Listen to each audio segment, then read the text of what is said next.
pelea de gallos. Mire mi gallo, señora.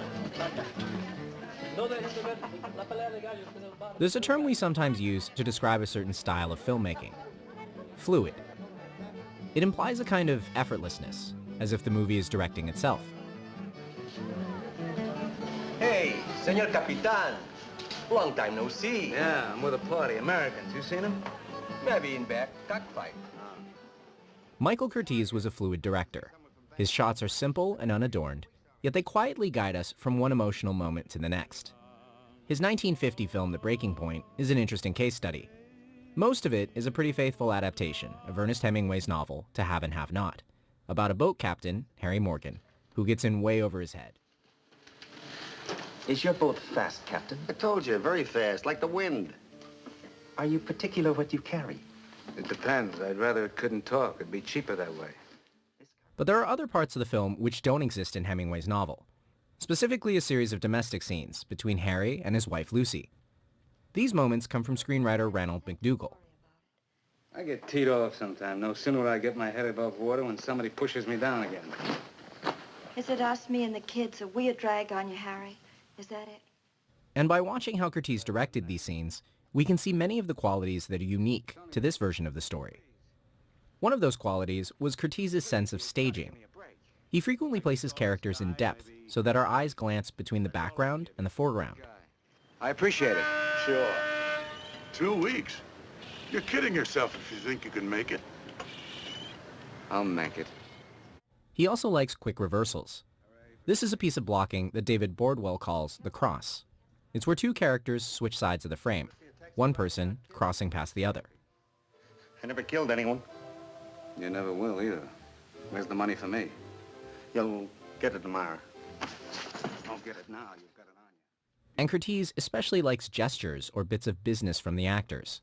John Garfield, who plays Harry, acts a lot with his hands. So the director gives him lots of things to pick up or cast aside. Let it go, darling. Try something else. What else do I know? What else am I good at? I'm a boat jockey. And that's all I know. All of this adds up to a very three-dimensional style of staging. Characters are sitting, standing, entering, exiting, and our eyes are always moving around the frame. The style lends itself to little moments that feel effortless and natural. Have you eaten? No. I'll fix you something. Your boyfriend has a big fat nose and a long short hair. Got a lot of Was it a new nice trouble. trip? You ought to take another look at your teacher. Hey, I can't hear myself think. What'd you say, honey? I said, was it a good trip? Did everything go all right? So with all that, let's consider what Curtiz brings to the very first domestic scene in the film. He begins our story with a long establishing shot, lasting 56 seconds.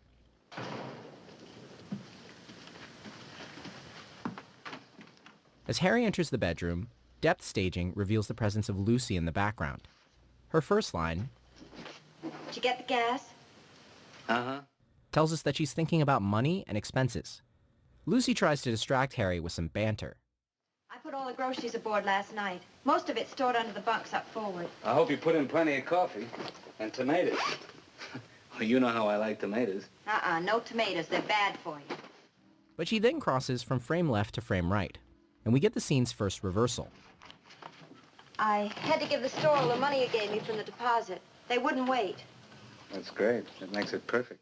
For the rest of the shot, we watch Harry slowly turn away from camera, and we notice that Lucy always keeps her eyes on him. Everybody in town is squeezing me for money. They act like I'm going to cheat them out of it. It's been a bad season. Nobody's got much. Yeah. But he can't look at her.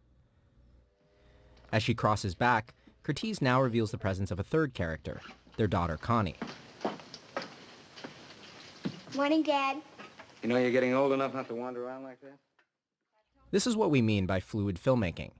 Curtiz weaves a lot of different threads. He introduces the characters, highlights the key role of money, and shows us the space of the house. We also learn that Harry isn't forthcoming about his problems, that Lucy has to read his moods, and that they're both responsible for other lives beyond their own. All of this is presented to us with a constant flow of movement. The actors are never still.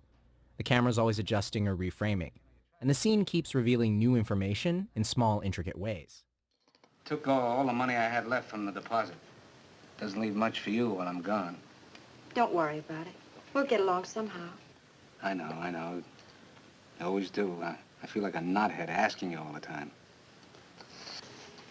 Hi, Pie. Hi, Pumpkin. As a result, Curtiz builds a portrait of Harry that is very different from Hemingway's novel. The book's character is a much more terse professional. In fact, we get a glimpse of him in one of the film's backroom deals, when Harry decides to take on a smuggling job. How much ahead? 8 at $200. What do you get ahead? That's quite beside the point. I have a lot of things to do that have to be paid for. This is a man who barely moves, who projects an aura that is confident, shrewd, and no nonsense. And in this scene, Curtiz shares that confidence.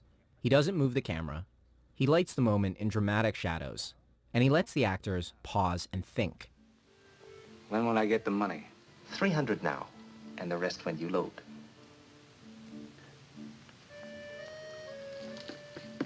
So? I'm thinking about it. Don't push me. This is the other side of the director's fluid approach. The ability to not complicate the story, to let the audience infer by contrast. We've seen how Harry the professional lives a completely separate life from Harry the family man. And by playing these two types of scenes against each other, Curtiz fills out Hemingway's character in a way the original story never did. You haven't even been friendly to me. Don't you want to be friendly?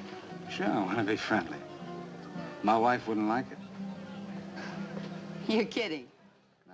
We see this especially in how the director treats Harry and Lucy's house. In the film, the house is divided into 3 major areas: the living room, the bedroom, and the kitchen. From here onwards, Curtiz stages nearly every shot so that we can see more than one room at a time. This keeps us aware of the presence of other characters, especially the children. And it reminds us how every act affects everyone else in the house, because there's just not enough space. What time is it? Oh, a little after 11. The 3 rooms of the Morgan house are visually and emotionally distinct. The kitchen is where Harry and Lucy have their arguments. The bedroom is for their intimate moments. And the living room is where they put on a brave face. Darling, if you run short, well, these are worth $100 apiece. We'll get by. Okay. In all of these rooms, Harry leaves behind his professional life by taking off his work clothes and being present for his family. But as the story continues, he loses control of each of these rooms. In the kitchen, he gets called out by his wife. You've got a wife and 2 kids to think about. Keeping us together, getting us enough to eat, clothes for our backs. That's the biggest war there is, and you better realize it. In the bedroom, he confesses to murder. And eventually, Lucy becomes a seamstress to make ends meet, and she takes over the living room. I told you not to take that job.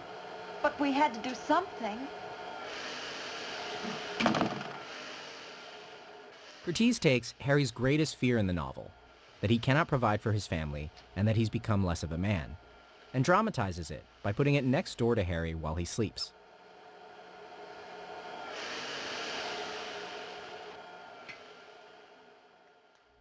All of this pays off in the film's final domestic scene, when Harry lies to Lucy, secretly leaves her some money, and then gets his gun.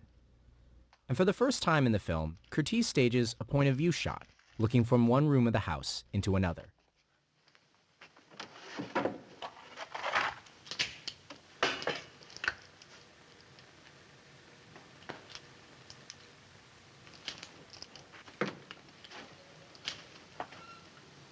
What's that for? What's that for? I don't want you to know about it. This is Harry's ultimate betrayal of his family and his home. And it's mainly through the fluid directing of the other domestic scenes that we can see how far he's fallen. The man who tried to keep his personal life and professional life separate now finds himself losing both. And in Curtiz's version of the story, at least, the greater tragedy is what Harry Morgan lost at home. Hey, you can go to the movies. Oh, gee, Be thanks. careful crossing Marine Avenue. Sure, we'll be careful. And don't slam the door on the way out. I'm